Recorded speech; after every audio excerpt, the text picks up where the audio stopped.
أحييكم مشاهدينا الكرام إلى نشرة الأخبار المفصلة من العربية. قررت السعودية والإمارات والبحرين سحب سفرائها من قطر، وجاء في بيان مشترك للدول الثلاث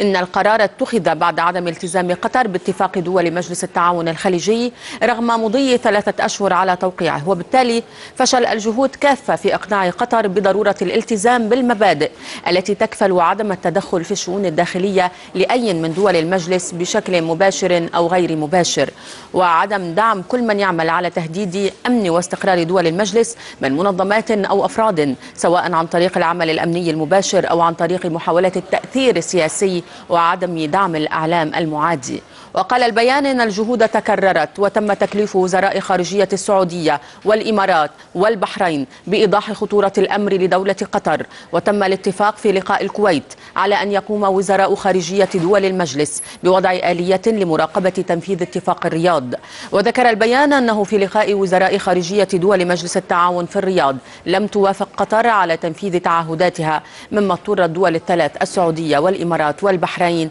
لسحب سفرائها من قطر. ومعنا من الرياض